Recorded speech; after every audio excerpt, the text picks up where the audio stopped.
Yeah. So let's talk about something that's real. Okay. Now, what is a real deal? The real thing. Okay. A real thing is based on a relationship.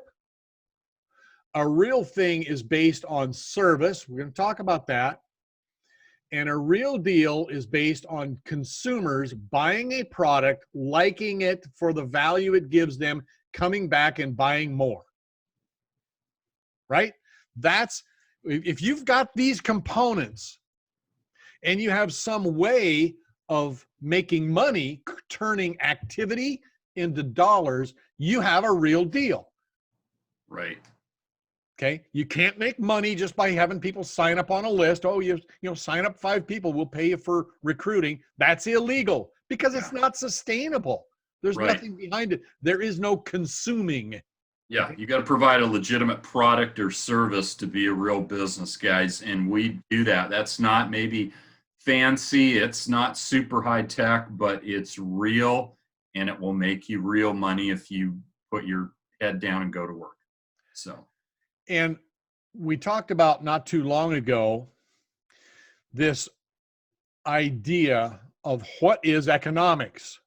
I got to bring up my other slide here. Let me see where it is. What is economics? Economics is the study of the competition for the consuming of resources. Everything in the world that's alive needs to consume resources in order to survive, right? Mm-hmm. And there's one more component to this. Everything that's alive needs to reproduce. That make sense? There are certain qualifications if you say something is alive. If it's a life form, what does it do? And one of the things is it consumes resources and it reproduces. Yeah. And so a legitimate, proper business has to be based on economics, not on something that's unsustainable. If it doesn't reproduce, it's not sustainable. Bernie Madoff, guys. Okay, right. Schemes, not sustainable. It took a while, but it finally caught up to him, and his house of cards collapsed. And he's Bernie Madoff. People don't know Bernie Madoff was a scammer. I mean, it was one of the biggest scams of all time. It was billions, right?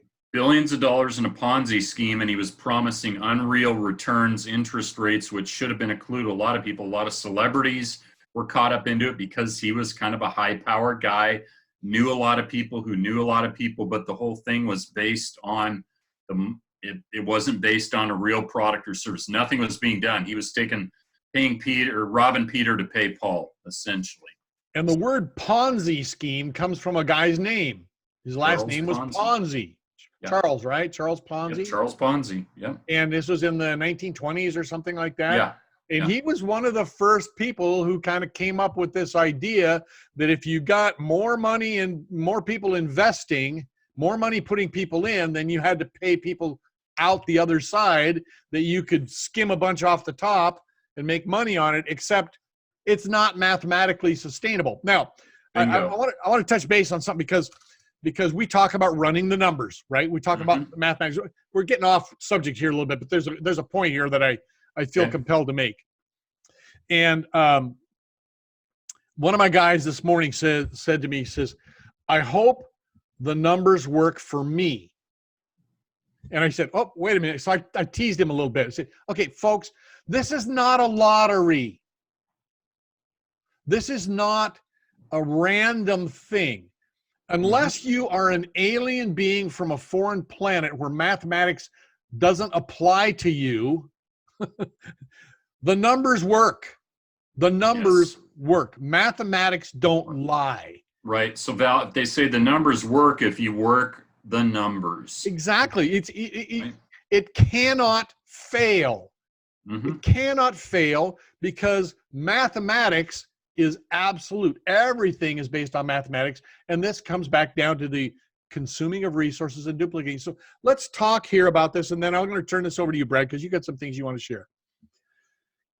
In order to develop a productive relationship, You have to follow a certain order of priority and order of steps in order for you to have a lasting, sustainable relationship. Now, this is not universal. Somebody might come in here and say, well, I kind of jumbled those up and we've still got a good relationship. Well, okay, it's possible. Maybe you just randomly, kind of lucked out.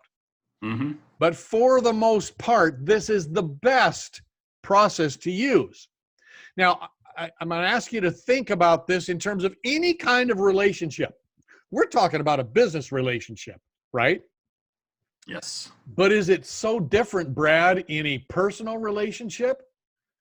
You start out as strangers and there's an introduction. And after the introduction, if you have common interest, you can move to being an acquaintance. Now, we often say, oh, I've got this friend. Well, person might not actually be a friend. They're actually an acquaintance. You have been introduced and you have some common interest. Maybe it's just the connection of a friend, but you're an acquaintance. Mm-hmm. But if you develop rapport based on a common interest and trust starts to develop, Mm-hmm. you start to make a friendship. Now, a friendship is where you get into deeper subject matter and you start talking about concepts. You're developing the bond of the relationship, right? Mm-hmm. And as the bonding develops, if you have a common mission and you find value in your common mission, you start to develop a commitment.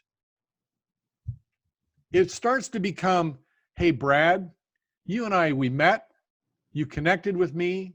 We got together a few times and shared some food. We talked about some ideas. Mm-hmm. A friendship developed. Some trust started to develop. There's a testing that goes on. Every step of the way here, you're testing until you get down to the point where you've got commitment. And as the commitment comes forward, you realize this person and we can accomplish something together that is more lasting, more durable, and has more value than what we can do apart. So you start to develop this mission, this commitment. The mission is you find you actually have common outcomes that you desire. And so as you develop this, you create a harmony. It's almost, Brad, like sometimes you and I have the same thoughts. You can complete my sentences. I can kind of complete your sentences. Is anybody had a relationship where it kind of gets like that? It's because you start to have harmony.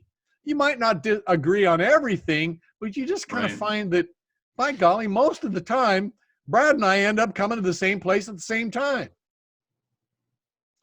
And you develop a partnership. Now, this is a commitment to a shared outcome. And what is the outcome? The partnership shifts into production, and production results in duplication. Mm-hmm. And what is it that often causes an interruption in the process? I'm going to cross over into scary territory here, Brad. Hang on, all right? One of the things that causes a problem in a lot of interpersonal relationships is when people go from stranger to acquaintance to production. You know what I'm saying, don't you? We met last night, we jumped in bed, we did our crazy thing, and then we kind of got into the friendship, but along the way, we kind of missed building some of this stuff, and later on, the relationship kind of falls apart. Now, I'm not saying it can't happen, right? I'm just saying, I don't think that's the best way for you to guarantee or to ensure there's going to be a long-term progression of development of the relationship. Yeah. Hey, Val, I got to share real humorous. You go, buddy. Great.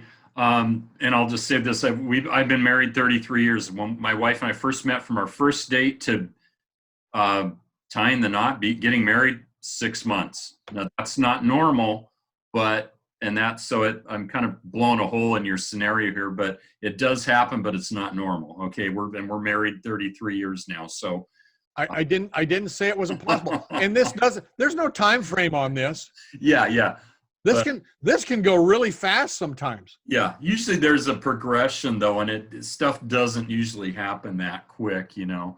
But I just thought I'd throw that in there because from our first date to getting married was literally 6 months. So and you know what it was with my mom and dad?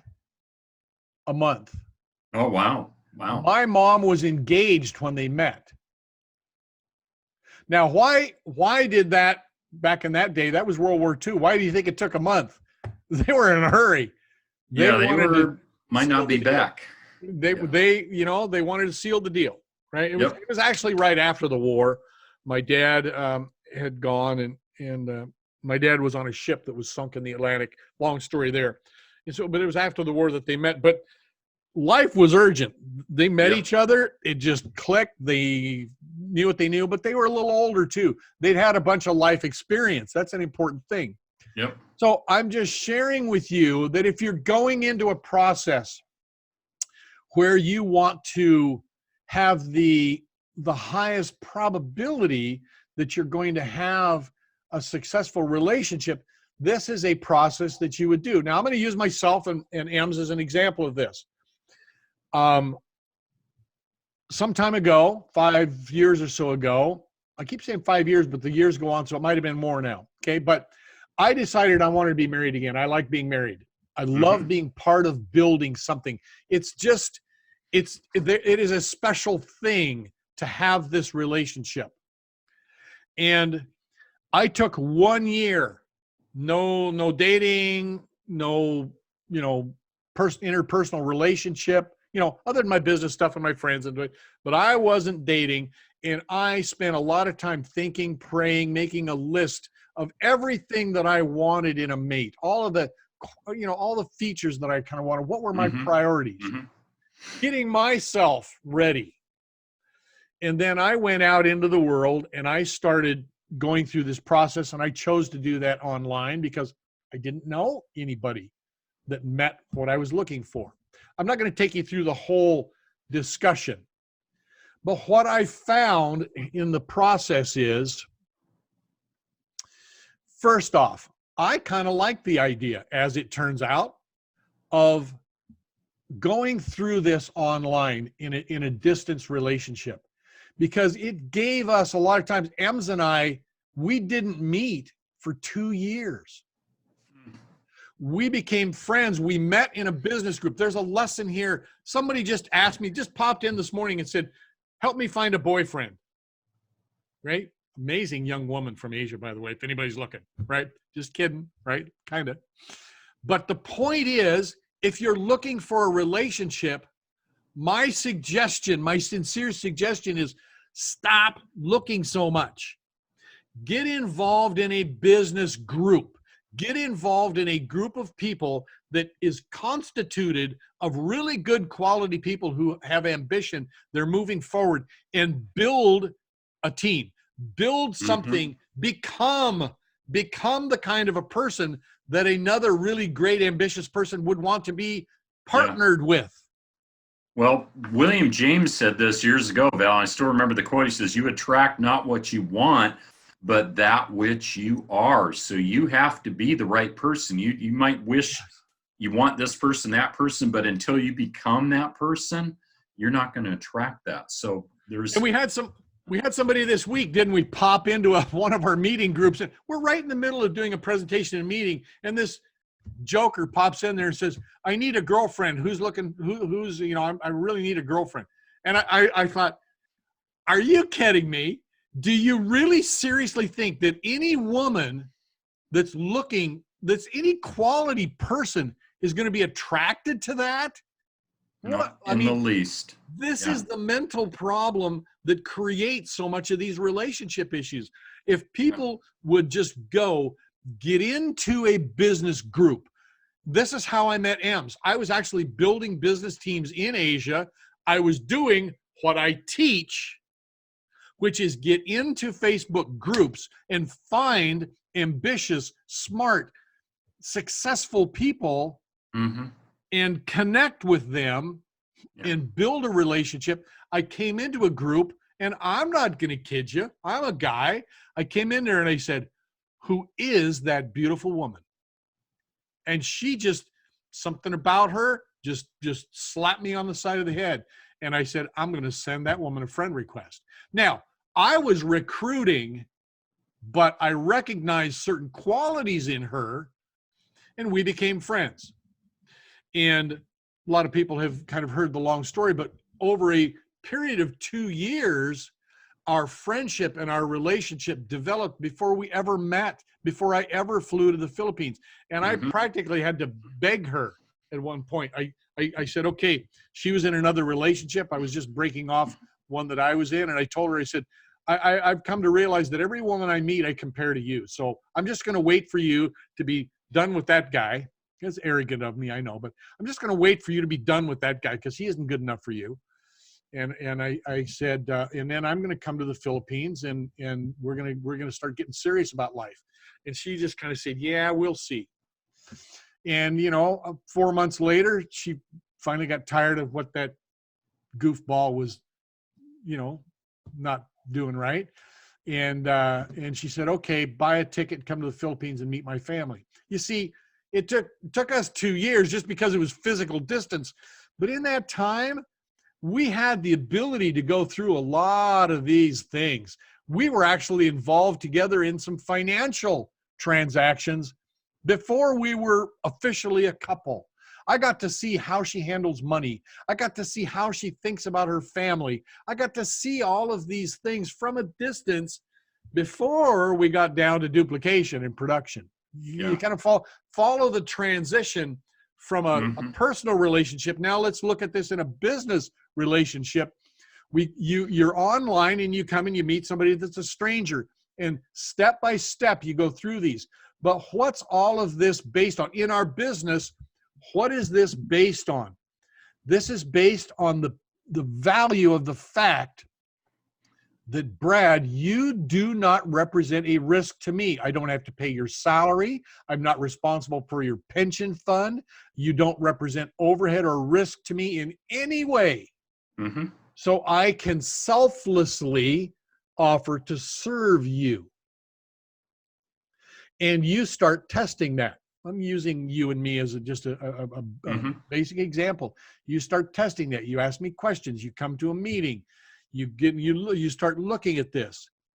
And I tell you, Brad, if you will get involved in our business, we will give you all of these resources and our mentoring and our coaching that we've gathered from decades of experience in meeting some of the most successful people in the world.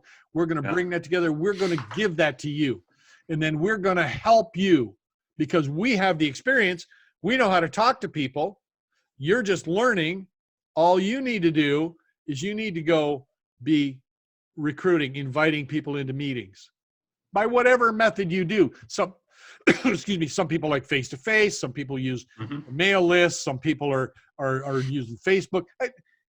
It doesn't matter that part of it, but we are here serving in a leadership capacity. Brad, I'm going to turn this over to you. You go ahead. You want me to close this out? I want to make a comment about that, Val, because part of what you said, that's all fine and great, and that it's awesome. But I think what a lot of people, I won't say they miss, they don't want that progression is work and it takes time. And I think a lot of people don't want to put in the time to go through that progression of relationship from, a stranger all the way down to duplication. People are always trying to shortcut the success. And again, I'm going to say it again, guys, there is no shortcut to success. Stop looking for it. Don't look for get rich quick is not get rich quick. It's a scam. Making money in 48 hours that you've never heard of is a scam. It's not real. Right. Partly because it's not based on creating a foundation. So no. Let's touch base on a couple of parts of this. Okay. One is, does every relationship that start out as strangers and starts through that, do they all end up being partners and getting into production? No. No, obviously. I mean, you know, I guess we've all met that couple, that person that just met somebody and boom, that was it. They met in high school or something, and 50 years later they're still married, and or Yeah. the Paul Allen and the Bill Gates example, they were kids, and Paul and Bill was not even out of college, and they came together and it just fit, right? Yeah. It went relationship developed very, very rapidly. They had combining skill sets. Bill's eccentric mental, brilliance, and Paul Allen's brilliance about creating organizations, which we saw in many, many different businesses, and it just came together in the right place and time. God brought that together, in my opinion. But the point here is that, what do we teach? You can't just rely on one. You can't just go out and talk to one person. I'm going to make this one go all the way to production and partnering. You run the numbers. You date a lot. Okay, you date lots of people. You get out there in an environment. In my recommendation of, if you're looking for a really, really serious, awesome person, get into a business group where there's lots of people and get to know them and be a friend and serve and work. And now people will start to recognize you. But if you're just coming in, flashing a bunch of sexy pictures saying, I'm looking for a boyfriend or I'm looking for a girlfriend, you are missing those other steps. That you're just going to have heartache and misery. Well, same thing in business. So what we teach is, we teach a method that people can easily run numbers, hundreds, maybe even thousands, whatever it takes, to have those 20 relationships come to the bottom line. Yeah. Okay, Brad, share. Val, again, rapport. That part of that is rapport. You've got to build rapport with people. That means there's a level of trust, respect, and that just doesn't happen overnight. It doesn't happen through one post. It doesn't happen through one chance meeting. It takes time. Val and I built a relationship over time. I don't say I was skeptical of him up front, but to have the rapport that we have today, it took time. And guys, I'm just going to share a couple things here real quick, but I'm going to recommend a resource, The Art of People by Dave Kerpen. People skills is really the foundation of this. And I'll say that's what a lot of people are missing in this business, and certainly out in the corporate world, is there's a lack of people skills. We see it all the time. People, you want to attract people, not repel people. Let me repeat that. You want to attract people, not repel people, but you need to have skills. It is a skill. John Maxwell said that most of the time when there's a failure, it's because people don't have their people skills developed. They're not a people attractor. They are a repeller. And we've met, a few of those people this week through some of these groups. They're just not. So I'm just going to share a couple things out of this book, guys. I'm not going to get real deep, but Dave Kerpen, this is kind of the updated How to Win Friends and Influence People. But he says his book, The Art of People, whether it's online or offline, okay, that applies to us. The interactions and relationship with the people around you, who these people are and what they are willing to do for you will determine how successful you will be. So you've got to find the right people. If you have empty, weak relationships with people around you, and every challenge you face and every obstacle you encounter will feel like you're trying to push a boulder up the hill on its own. Okay, that's the hard way to do it. It's not going to work. But if you cultivate authentic, mutually beneficial relationships built on trust and respect, those are components of that PDF you showed us there, for lack of better words, and cooperation and getting the boulder up the hill will feel a lot easier thanks to the team of people pushing behind you. But again, that takes time, and you have to have people skills. Again, you attract not what you want, but what you are. So there's personal developments involved, developing people skills. I find people skills, it really is the art of people, because I'm still amazed at how many people have no people skills, and they wonder why people aren't attracted to them. One of the biggest questions you can ask people, and I try to do this all the time in my posts, doesn't mean it works. No, how can I help you? Ask that and say it sincerely from your heart. But how can I help people? How can I help you? And I'll find out real quick whether the person's just blowing smoke or whether they're serious. If they just want money, bye-bye, you're gone. But how can I help you? But learning people skills, guys, it's going to pay dividends. I'm going to share one other thing here real quick too. Everything comes down to, he says, ultimately comes down to people. Okay. How well do you understand people? How well can you communicate with people? And how well can you get people to do what you want them to do? And again, I'm going to talk about this Monday, but leadership, the wrong paradigm is that leadership is telling people what to do. No, it's not. It's influencing people. Leaders uplift and help people. But he says people matter. Okay. And you do. If you're listening to this, you matter. More than anything, in getting what you want in your job, career, life, or in this business, the relationships you have with other people, big and small, make all the difference between a dead end, also he says dead end career, but a dead end business and empty existence is the art of people. So you've got to be able to effectively work with people and deal with people and be able to build successful relationships. Right, Val, if you showed up with AMS online and you're unshaven, unkempt, you're foul mouthed, you're chomping on a cigar, I don't think you would have attracted her. That's my guess.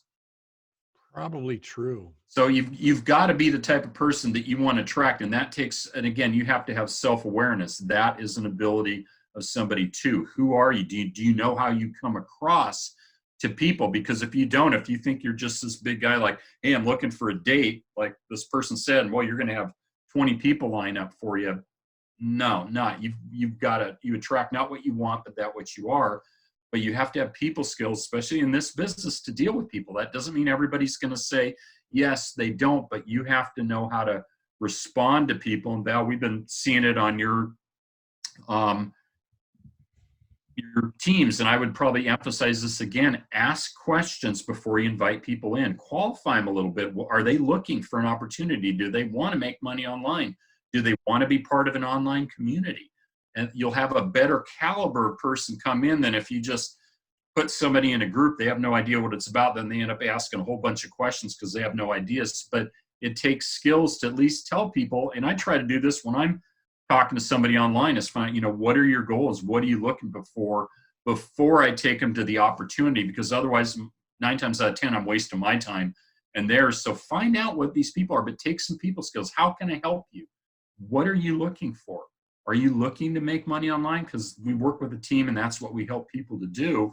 I think that's about all I have to say, Val, just in Yeah, it's, and Brad, I think that this subject really plays into your favorite subject of servant leadership. You're stepping forward. You're walking right into a stranger and saying, hey, I wonder if there's a possibility that we have a common goal in life, that we have a common outlook. Mm-hmm. Is there some kind of common theme in our lives that we can build something on? And that's really kind of the test you're doing. And our funnel, if you want to call it that, our system brings a lot of people in the top. And boy, we've seen it done. Some of them come in, they jump right back out. It's like, wait a minute. And this is something I believe passionately. They come in, they look and go, oh, this is a bunch of people that aren't like me. I'm really looking for some kind of scammy deal where I can make money in 24 hours. So I'm just going to get out of here because I'm going to have to work in this place. Yeah. I don't think our work is hard. I think our work is fun and easy, making friends and inviting people. I don't see anything really hard about that, but you have to be diligent. You have to run the numbers. And, so yeah, I agree. It's good to, ask them, what's your dream? Are you willing to put in some effort to get there? And learn to have some of these, develop, read the book, How to Win Friends and Influence People. That's a classic. Or The Art of People. And I want to say too, ask people, if they don't answer you, then they're probably not serious. Because if I ask somebody what are your goals or what exactly are you looking for, and they don't answer me, they're probably not a prospect because they don't really know. They're probably looking for that get rich quick, or I want to make $8,000 in 48 hours. But ask questions about people. Hey, I work with successful people. We're looking to partner with other people. So you look at this, one of the guys today that responded on my traffic leads, I told him exactly what we're looking about. Are you looking to make money online? He says, no, dude, I want the hard, cold cash. So whatever the offer was, he was just looking for cash, something for nothing, money for nothing, your chicks for free. Dire Straits sang about that. 30 years ago, but that's not the real deal. But if you develop your people skills, and I'm going to say this, I'm not a big self-promoter, but Val, I don't know if you got a chance to watch this, but I did that interview with Bob Tiede Monday last week. And I think it turned out pretty well. It was great. One of the reasons I got that is because I had developed my relationship with this guy for over a year. When I asked him for an interview, he said, yeah, sure, I'd be happy to do it. He was great. It was a great deal. But if I was just this boisterous guy, just, obnoxious and all that, I would have never been able to connect with him. He wouldn't have seen me as someone serious that he would end up. I asked him for 10 minutes. He gave me 27. That's awesome. And so if you ask, you get, but you have to be the person that attracts people, not someone says, I don't know what this guy, I don't think he's just going to be wasting my time. Okay. Well, and it took you some time to build that relationship to the point where you could become partners in a productivity. Now that productivity might have been an interview, but you didn't just, say, hey, I have no idea who you are, jump in an interview with me. There's something that got built there very quickly. And so, yeah, our system, if you want to call it that, is a process of giving people opportunity and seeing who is willing to put in some effort. And kind of going out the back door here, I've got one more thing I want to share that I saw not too long ago. And I thought that this is so funny because how often do we see this? Can you see that? I need a job that isn't too jobby, where I can do work that's not so worky. And I've shared a couple of similar things with you, haven't I, Brad, where people literally go online and post, I just want money, I don't want to do any work. Not going to work. It's like, I don't know what that is. Well, it's a mentality. I'm going to share a humorous example because I always like this. I don't know where I got this. It's probably not original, but people always want, like the perfect job, and I always say, okay, so here's how I would imagine the perfect job. Okay. You show up at noon, you get off at 1, you get an hour lunch in between, you make $100,000 a year plus benefits. That's the perfect job. But you know what? That doesn't exist. That's a fantasy. That's not reality. So we have to get over that you've got to put in some effort to earn money, whether it's in a job. If you got a job, do your best, show up and work for your employer. And if you're in this business, you got to put in the work to get the results. Talk to Calvin Becerra. Calvin did say, yeah, I just showed up and next thing I knew there was, $1 million in my bank account. I have no idea how it happened, but this is a sweet deal. The guy worked his butt off. Okay. And still does. Yeah, he still does, man. So that should shame people that want to show up and, hey, where's my $500? It's like, what did you do? Because Calvin's philosophy of life is to give and to serve. He's got a strong work ethic, man. That's what kind of gets him up in the morning. To those who much is given, much is required. Yep. If you've been given a lot of seed, you need to plant some. You need to share it. I don't know personally. I'm sure these people are probably out there, but I don't know anybody that I call successful that doesn't give a lot in every way you can imagine. They give their time, they give their money. They just give it away. So I hope that people have gotten some kind of value out of this, both maybe in the personal side, if you're looking for a mate, if you're looking for somebody to join with for life, this is the way to do it. Yeah. I've experienced the frustration and the failure of a relationship, a long-term relationship that didn't start properly. Okay. Yeah. And I was bound and determined that was not going to happen to me again. I was not going to do that same thing. And I'll just leave that at that point in time. But some of us learn by the pain of the experience we have, and we want to share with you the lessons we've learned so that you learn how to be successful, how to build your life based on something that's solid, durable Yep. and sustainable. Brad, go And ahead. I want to say, Val, thanks for sharing about Bitcoin. I think I'm a little more clear on it. You know somebody in the industry who is I guess I'll say a forerunner. The guy's very successful, but guys, thank you for educating us on why that's not a good deal, why you try to stay away from it. I get just friend requests, LinkedIn. If they're in Bitcoin or Forex, I don't want friends with them because they're just trying to sell you their fantasy. So thank you, Val, for sharing some wisdom on how people can avoid, again, the get rich quick thing that really isn't get rich quick. There again. And sometimes, you know something, Brad, and Brad and I have so much trust back and forth that I know that I can say things and Brad's thinking them. Sometimes there are ways that you can make money that maybe don't benefit your soul. Maybe there are ways of making money that you feel dirty at the end of it. And I know a lot of people that are involved in those deals don't really know what the basis is. They don't really know what's behind, what's in the underground, the dark web. But when I went through my investigation and my study about that, I made the personal decision. Now, I'm not saying that everybody, I'm not saying that my friend looks at it this way, but I'm not a person who's going to be mining Bitcoin. How it's created and what it's used for, two different things. But at this point in time, I just made my decision that at this time, that wasn't an association that I was interested in getting, rubbing shoulders against. So that's me. Yep. And I'm just telling you that what it is. And some other time we can talk about Forex and what that's all about. That's just a gambling deal. And most of them are. If people are making all kinds of money claims without, you just sign up and boom, this comes in your pocket. Guys, again, it aren't real. So be a word to the wise. Okay, be wise. Don't be foolish.